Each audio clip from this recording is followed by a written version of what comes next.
তো আজকে আমরা এক্সপ্লেন করছি সিম্বল মুভিটা। একবার চিন্তা করুন তো, যদি এমন একটা রুমের মধ্যে আপনি আটকে যান যেটা থেকে বের হওয়ার রাস্তা আপনি আদৌ জানেন না, আর তাছাড়া এই রুমের মধ্যে অদ্ভুত রকমের জিনিস হয়েই যাচ্ছে, তাহলে ব্যাপারটা কেমন হবে? আজকের এই ভিডিওতে আমরা এইটাই দেখতে পাবো। তো চলুন কথা না বাড়িয়ে শুরু করি আজকের ভিডিও। তো এই গল্পের শুরুতে আমরা দেখতে পারি পুরো একটা সাদা রুমে একটা জাপানিজ লোক শুয়ে আছে। আর যখন সে চোখটা খুলে সে নিজেকে এই রুমের মধ্যে আবিষ্কার করে, তখন সে একটু হকচকিয়ে যায়। সে বুঝতে পারছিল না সে এখানে কি করে চলে এলো। আর এরপর সে একটা দেয়ালের কাছে গিয়ে চেক করে, তবে তখন সে দেখতে পারে দেয়ালের থেকে কিছু একটা বাইরে বেরিয়ে এসেছে। আর যখন সেটাকে ভালো করে চেক করে আর সেটাকে গিয়ে একটু টাচ করে, তখন সে দেখতে পারে এই দেয়াল দিয়ে হাজার হাজার বেবি এঞ্জেল সেখান থেকে বাইরে বেরিয়ে আসে। তবে এর একটু পরে সে দেখতে পারে সমস্ত এঞ্জেল বেবিগুলো আস্তে আস্তে করে দেয়ালের মধ্যে ঢুকে পড়ে, তবে তাদের বডির একটু পার্ট বাইরে রয়ে যায়। আর কোন পার্টটা রয়ে গেছে সেটা তো বুঝতেই পারছেন। আর এই সমস্ত ব্যাপারগুলো দেখার পরে সে একটু বুঝতে পারে যে একটু আগে সে যেই বাটনে প্রেস করলো সেটা আসলে কি ছিল। তো এই জন্য সে প্রচণ্ড বাজেভাবে চিৎকার করা শুরু করে। সে চিৎকারগুলো এই জন্য করছিল যাতে করে যদি আশেপাশে কেউ থাকে তাহলে সে তাকে সাহায্য করতে পারে, তবে তার শব্দ কেউ শুনতে পারছিল না। আর আমরা দেখতে পারি যে এই ব্যাপারটা জানার পরে যে সেই বাটনে সে প্রেস করেছে, সে তার আঙুলটাকে শুঙে একটু দেখে, তবে সে দেখতে পারে না সব কিছু ঠিকঠাক আছে। আর তখনই একটা ভয়েস দিয়ে আমাদেরকে বলা হয় যে জীবনের যেই পার্টটাতে তুমি আসো এখানে ব্যাপারগুলো শিখতে হয়, সমস্ত ব্যাপারটা শেখার পরেই জীবনে একটা সময় গিয়ে কিছু করা যায়। তো আমরা দেখতে পারি যখন এই লোকটা বুঝতে পারে তার চিৎকারে কোনো কাজ হবে না, তখন সে এখানের বাটনগুলোকে প্রেস করা শুরু করে। আর এই বাটনগুলো প্রেস করলে এক এক সময় এক একটা জিনিস রুমের মধ্যে আসছিল। সে দেখতে পারে কখনো একটা টুথব্রাশ চলে আসছে, কখনো একটা গাছ চলে আসছে। তবে সে এই ব্যাপারটা নোটিস করে যে এক একটা বাটন প্রেস করলে শুধু এক একটা জিনিসে আসে, স্পেসিফিক বাটনের জন্য স্পেসিফিক জিনিস। তো এই জন্য এটাকে প্রুফ করার জন্য সে বারবার করে একটা বাটনেই প্রেস করা শুরু করে। আর এই জন্য এখানে চপস্টিকের একটা গোডাউন হয়ে যায়। তবে এরপরে যখন সে অন্য একটা বাটনে প্রেস করে, তখন আমরা দেখতে পারি বিশাল বড় একটা শপিং কার খুবই স্পিডে এসে তার পায়ে একটা আঘাত করে। আর এই জন্য প্রচণ্ড ব্যথা পেয়ে সে বাজেভাবে চিৎকার করে, সে মাইক দিয়ে চিৎকার করা শুরু করে। আর এরপরে যখন সে আরও একটা বাটনে প্রেস করে, তখন সেই বাচ্চার বডিটা ঘুরে পেছনটা সামনে চলে আসে আর সে তার মুখের উপরে একটা পাত দিয়ে দেয়। তবে যাই হোক, আমরা দেখতে পারি যে এগুলো সে খুব ভালোই এনজয় করছিল। তো এই জন্য সে একের পর এক বাটন প্রেস করেই যাচ্ছিল। আর বাটন প্রেস করে করে সে অনেকগুলো জিনিস এখানে নিয়ে আসে।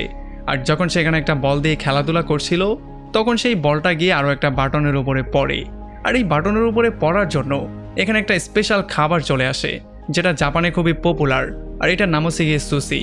তো আমরা দেখতে পারি খাবার পাওয়ার পরে এই লোকটা একটু বেশিই খুশি হয়ে যায়, কারণ তার আসলেই ক্ষুধা পেয়েছে। তবে তখন সে চিন্তা করে যে যদি সুশির সাথে একটু সয়া সস পেয়ে যেতাম তাহলে ব্যাপারটা একটু ভালোই হতো। তো এই জন্য সে বারবার করে বাটন প্রেস করে, তবে সে একবারও সস পায় না, বারবার করে সে সুশিই পায়। তো এই জন্য সে চিন্তা করে আচ্ছা ঠিক আছে, যা পেয়েছে সেটাই খেয়ে ফেলি।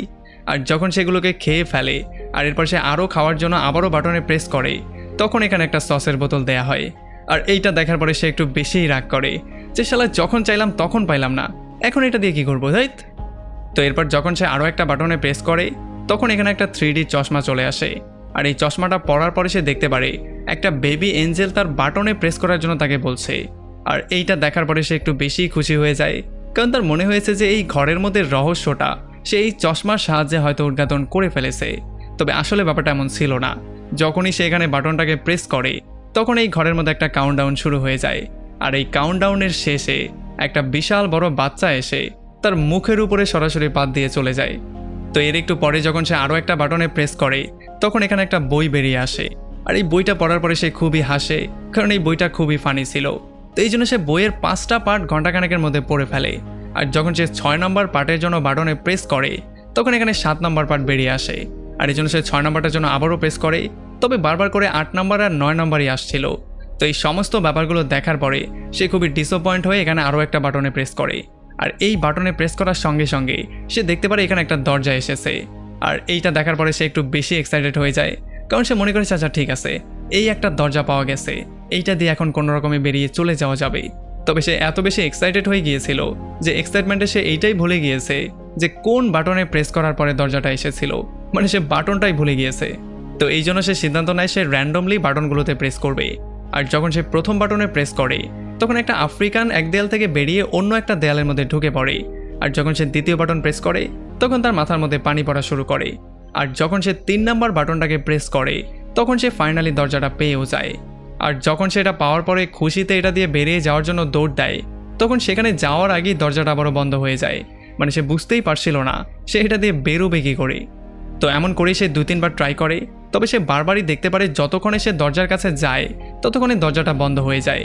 তো এই জন্য ফাইনালি সে বুঝতে পারে যে যতক্ষণ পর্যন্ত এই বাটনটা প্রেস অবস্থায় থাকবে ততক্ষণ সেই দরজাটা খোলা থাকবে, আর নয়তো সেই দরজাটা বন্ধ হয়ে যাবে। তো এই জন্য সে রানিং পজিশন নিয়ে, মানে বাটনের উপরে পাড়া দিয়ে একটা রানিং পজিশন নেয়, যাতে করে জলদি করে সে গিয়ে দরজার মধ্যে ঢুকতে পারে। তবে যখন সে বাটনটাকে প্রেস করে দৌড় দেয় তখন সে দেখতে পারে যে তার আগেই দরজাটা বন্ধ হয়ে গেছে। তো এরপর সে অনেকভাবে অনেক রকম করে ট্রাই করে, অনেক অদ্ভুত রকম করেও ট্রাই করে, তবে কোনোভাবেই কাজ হয় না। মানে সে কোনোভাবেই সেখান পর্যন্ত যেতেই পারছিল না। তো এই জন্য সে চিন্তা করে শপিং কার্টটা দিয়ে জলদি করে স্পিডে সেখানে চলে যাবে, তবে সেই প্ল্যানটাও ফেল করে।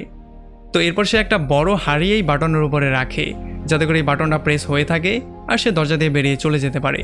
তবে সে দেখতে পারে এই হাড়িটাও এত ভার না যে সেই বাটনটাকে প্রেস করে রাখতে পারে। তো এই জন্য এই হাড়িটাকে তার ভরতে হবে। তো এই জন্য সে পানির বাটনে বারবার করে প্রেস করে, তবে সে দেখতে পারে পানি শুধু তার মাথায়ই পড়ছে, পানি কোনোভাবেই হাড়ির উপরে পড়ছে না, পানি বারবার করে তার মাথায়ই পড়ছে। সে যেখানে যায় পানিও সেখানে চলে যায়। আর এই জন্য ফাইনালি এই লোকটার মাথায় একটা বুদ্ধি আসে, আর সে বুদ্ধি করে সুসির সাহায্যে এই পুরো হাড়িটাকে ভরে ফেলে। আর এরপর সে অনেক কষ্ট করে এটাকে এখানে নিয়ে আসে, তবে সে ভুল করে অন্য একটা বাটনের উপরে হাড়িটাকে রেখে দেয়। আর এই জন্য সেই আফ্রিকান যখন দৌড়ে এখানে আসে তখন এই হাড়িটার সাথে ধাক্কা খাওয়ার জন্য এই হাড়িটা সেখানে ভেঙে যায়। আর সে প্রচণ্ড রাগ করে, আর রাগে সে চিৎকার করা শুরু করে। তো এরপর সে আরও অনেক উপায়ে ট্রাই করে, তবে সে কোনোভাবেই পারছিল না। আর এই জন্য রাগ হয়ে যখন সে একটা বাটনে প্রেস করে তখন এখানে একটা রশি চলে আসে। আর এই রশিটা দেখার পরে সে হিসেব করে বুঝতে পারে যে এই বাটনে প্রেস করার পরে রশি দিয়ে সে জলদি করে সেখান পর্যন্ত যেতে পারবে। তো এই জন্য যখন সে রশি দিয়ে ট্রাই করে তখন আসলেই সে দরজাটা বন্ধ হওয়ার আগে সেখান পর্যন্ত চলেও যায়। তবে যখন দরজার ওই পারে থাকা একটা দরজা খোলার সে ট্রাই করে তখন সে দেখতে পারে এটা খুলতে হলে একটা চাবির দরকার। আর এই জন্য সে দরজাটা বন্ধ হওয়ার আগে জলদি করে সেখান থেকে বেরিয়ে চলে আসে। আর এরপর যখন সে রাগ হয়ে সেখানে একটা লাথি মারে তখন একটা বাটনে প্রেস হয়ে এখানে একটা চাবি চলে আসে। তবে এই চাবিটা হচ্ছে গিয়ে সেই দরজার মতোই, মানে যতক্ষণ বাটনটা প্রেস হয়ে থাকবে ততক্ষণ এই চাবিটা থাকবে, এরপরে এই চাবিটা গায়েব হয়ে যাবে। তো আমরা দেখতে পারি এই সমস্ত ব্যাপারগুলো দেখার পরে ফাইনালি সে চিন্তা করা শুরু করে, কারণ তাকে এমন একটা উপায় অবশ্যই বের করতে হবে যেটা সাহায্যে সে জলদি করে চাবিটাকে নিয়ে সেই দরজাটা বন্ধ হয়ে যাওয়ার আগে সেটাকে খুলে এখান থেকে বেরিয়ে যেতে হবে। তো এই জন্য সে বিভিন্ন বাটনে প্রেস করে। আমরা দেখতে পারি যখন সে এখানে চাবিওয়ালা বাটনটায় প্রেস করার ট্রাই করে তখন এখান থেকে একটা কুকুর বেরিয়ে আসে, আর এই কুকুরটা তার উপরে ঘেউ ঘেউ করা শুরু করে। আর এই জন্য সে প্রচণ্ড ভয় পেয়ে যায়। আসলে সে বুঝতেই পারছিল না যে চাবিওয়ালা বাটনটা আসলে কোনটা। আর এরপর যখন সে ফাইনালি চাবিওয়ালা বাটনের উপরে প্রেস করে ফেলে তখন সেই চাবিটা এখানে চলে আসে। এখানে 2-3 বার ফেল করার পরে সে ফাইনালি চাবিটা নিয়ে সেই দরজার কাছে গিয়ে জলদি করে টালাটাকে খোলার ট্রাই করে। তবে সে দেখতে পারে বিপদ এখনও কাটেনি, কারণ উপরে আরও একটা নাম্বারওয়ালা টালা আছে, মানে এটা খুলতে হলে কিছু নাম্বার লাগবে, প্রায় 3টা নাম্বার। তো এই জন্য দরজা বন্ধ হয়ে যাওয়ার আগে জলদি করে সেখান থেকে বেরিয়ে আসে। তবে এইবারও দরজাটা বন্ধ হয়ে যাওয়ার আগে তার পাশার মধ্যে জোরে একটা বাড়ি মারে, আর এই জন্য সে প্রচণ্ড ব্যথা পায় আর প্রচণ্ড রাগ করে। আমরা দেখতে পারি সে এখান থেকে একটা স্টান নিয়ে সেটাকে দেয়ালের মধ্যে মারে, আর সেটাকে আরও একটা বাটনকে প্রেস করে দেয়। আর এই জন্য সে এখানে দেখতে পারে এখানে একটা আফ্রিকান লোক চলে আসে। তবে এইবার সে একটু রাগ করলেও সে দেখতে পারে আফ্রিকান লোকের মাথার মধ্যে 3টা নাম্বার লেখা আছে, যেমন সে বুঝতে পারে যে হয়তোবা এই নাম্বারগুলোর সাহায্যে সে গিয়ে সেই টালাটাকে খুলতে পারবে। তবে যেহেতু বারবার করে দরজাটা বন্ধ হয়ে যাচ্ছিল তো এই জন্য সে 3বার ট্রাই করে ফাইনালি সেই টালাটাকে খুলে ফেলে, মানে সে এক একবার গিয়ে এক একটা নাম্বার সেট করে আসে। তো এরপর যখন সে ফাইনালি মেইন ডোরটা খোলার ট্রাই করে তখন সে দেখতে পারে লকটা খুলে গেছে, তবে এই দরজাটা একটু জ্যাম হয়ে আছে। তো এই জন্য সে একটু এক্সট্রা এফোর্ট দেয় আর সে দরজাটা খোলার ট্রাই করে। তবে ততক্ষণে বাইরের যেই দরজাটা ছিল সেটা বন্ধ হয়ে যায়। আর এই জন্য সেই দরজাটা খুলে ফেললেও এখানে এতটা জায়গা ছিলই না যে সেই বড় দরজাটা খুলতে পারে, মানে মেইন ডোরটা খুলে সে বেরিয়ে যেতে পারে। আর এই জন্য সে প্রচণ্ড আপসেট হয়ে এখানে বসে পড়ে, কারণ এখন আর তার কাছে অন্য কোনো অপশন নেই। আমরা দেখতে পারি ঘরের মধ্যে স্মৃতিগুলো তার মনে পড়া শুরু করে। আসলে সে বুঝতে পারে যে সেখানে তার কাছে খেলার মতো কত কিছু ছিল। হ্যাঁ, সে হয়তোবা বেরোতে পারতো না, তবে সেখানে যখন সে যেটাই চাইতো সেটাই সে সেখানে নিয়ে আসতে পারত। সেখানে তার কাছে অনেক কিছু ছিল যেগুলোর মূল্য সে সময় থাকতে দেয়নি। সে এখান থেকে বেরিয়ে যেতে চেয়েছে, কিন্তু এখন সে এমন একটা জায়গায় আটকে গিয়েছে এখান থেকে হয়তোবা সে জীবনেও বেরোতে পারবে না।